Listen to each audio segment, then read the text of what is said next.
All right, first and foremost, excuse me. All right, first and foremost, all praise, honor, and glory to the Most High God, Yahweh, in the name of Yahweh Shai, right? And the lesson at hand today is the importance of order, right? And why is, you may ask, why is order important? Order is important, obviously to keep a certain structure of civilization and morality running, right? Properly. If there's no order, people begin to kill each other, right? People begin to do things that are off according to the law, like take other brothers' woman, right, which is adultery, right? Other brothers and sisters killing each other, which is hatred, murder, is a bunch of stuff.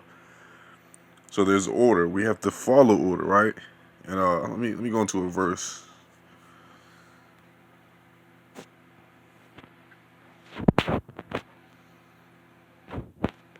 Stressing the importance of it, because the apostles understood this, right? Which is why it was written in one of Paul's epistles to the Corinthian church. And this is a church platform that's teaching the word, who are the Israelites, right? Which is so-called blacks, Hispanics, and Native Americans today. So basically what they're doing is the Corinthian church was teaching this, and yeah, Paul was teaching it, and he wrote this letter to the Corinthian church in 1 Corinthians chapter 14, verse 40. Let all things be done decently in order, right? So all things, from teaching to the structure of the household to all the things you're doing in the scripts, have to be done decently in order. That is the structure to it, right?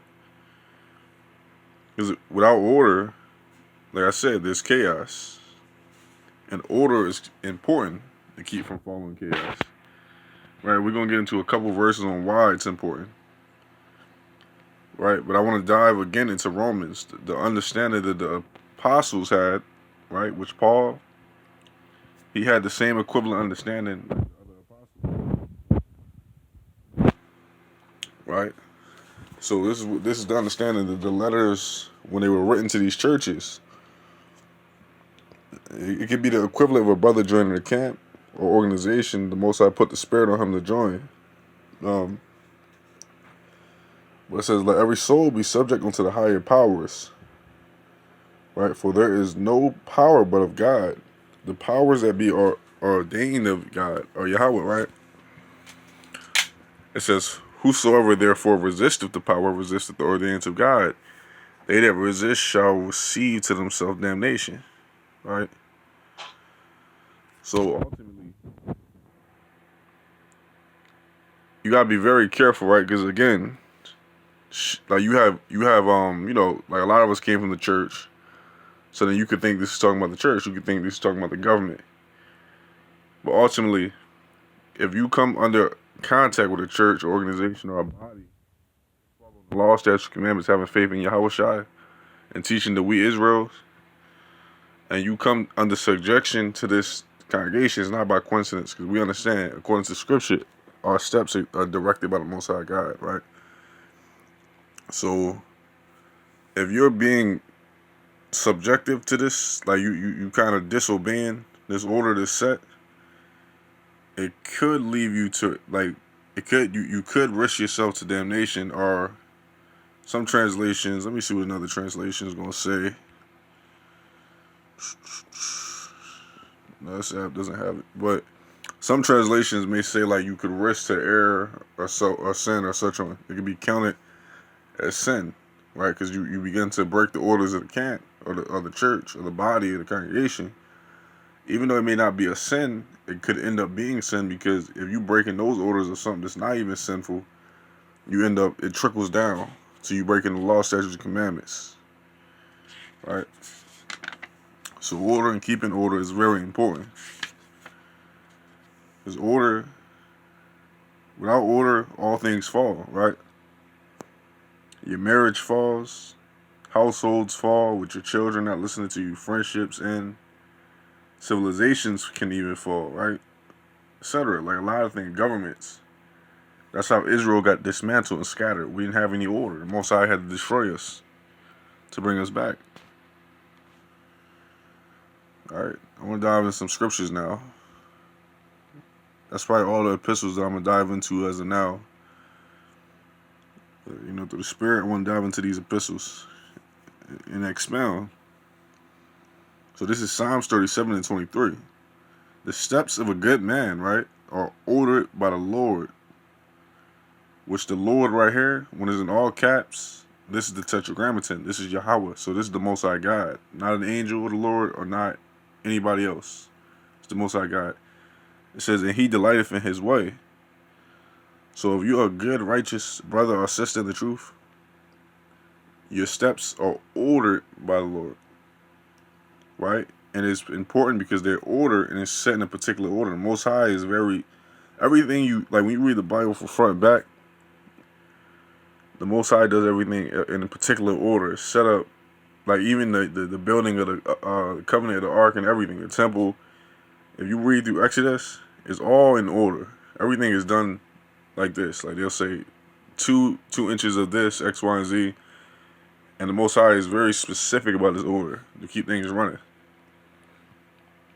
Right? Even the way that the human body is set, everything operates orderly, right?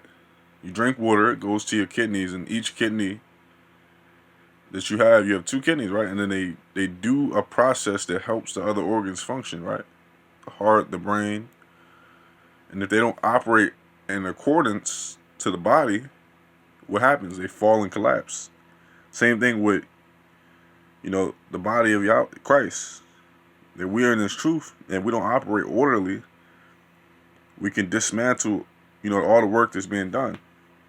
It could cause other brothers and sisters to stumble around us. That's why we gotta stay in order. It could cause Israel to stumble as a whole. Right? In order for us to get back, we gotta keep this order. We have to keep our ways directed by the Most High. Our steps have to be ordered by Him. And how do we do that? By keeping the law, statutes, and commandments. Right? Ecclesiastes 12 and 13, right? The whole conclusion is keeping the law, statutes, and commandments and fearing the Most High God. That's how we stay in order. Right? Proverbs 27 and 17. It says, iron sharpeneth iron, so a man sharpeneth the countenance of his friend, right? In this particular translation in King James, the word man and masculine pronouns are more dominant. So this says man, but it can mean woman too. All right. Some translations will say friend instead of man. But the whole point is if you're not in order and your spirit is not being controlled and you can't control your spirit and you can't have that order and that discipline, you can't even receive correction from your own brothers or your sisters. And that correction can sharpen your countenance, your spirit, your knowledge, your wisdom. But you're not in order, so you can't sharpen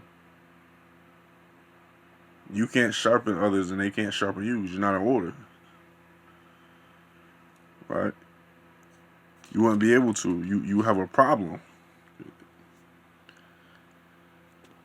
And Proverbs, the wisdom scriptures, right? This is through the Spirit. These scriptures are very powerful, right? Let me see if I can find a particular one I'm looking for. This is not it, but I know which one I'm looking for.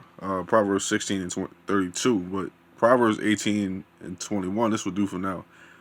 It says, "Death and power, death and life are in the power of the tongue, and they that love it shall eat of the first thereof, the fruit first thereof."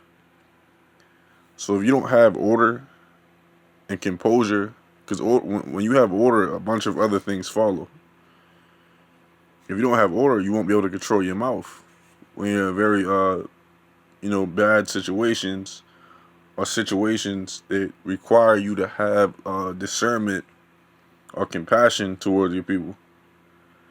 Your spirit not having order and control, you won't be able to do this. Like, you can be deaf to people around you and yourself by not having an orderly spirit. Right? Proverbs 16 and 32.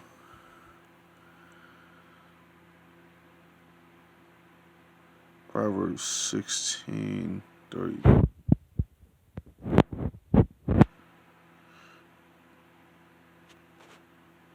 Right, Khan. He that is slow to anger is better than the mighty. He that ruleth his spirit, he that taketh a city. So I want to focus on the last part. He that ruleth his spirit, than he that taketh a city. So if you rule your spirit, right, which is keeping order, ruling your spirit ultimately is having order and controlling yourself. It says that you are mightier than a man that taketh a city. And you know how many things you could do if your spirit can take a city? You can accomplish a lot of things in your life. Right? Like the trickle I was saying, like trickling down to your marriage. You have an order under Yahweh Shai Mashiach, right? As the order is the Most High God, Christ, man, wife, and children. By you having that order, it allows your woman to stay in order, right? The household, the children stay in order. With the people around you, brothers and sisters around you, they see that and they follow order, right? When you deal with an organization, right? Which organization means to have things organized, right? Or have order. Things have to be orderly. A civilization, like we're Israel, the governing body. We have to keep that order for us to thrive, right? So without order, chaos comes, and if chaos comes, that's where destruction, death, and all the nonsense that Israel does comes. So that's the reason why it's important to have order, so we can keep the law, statutes, and commandments. And with that, I say peace or shalom, and I say all praises again to the Most High God. Shalom again.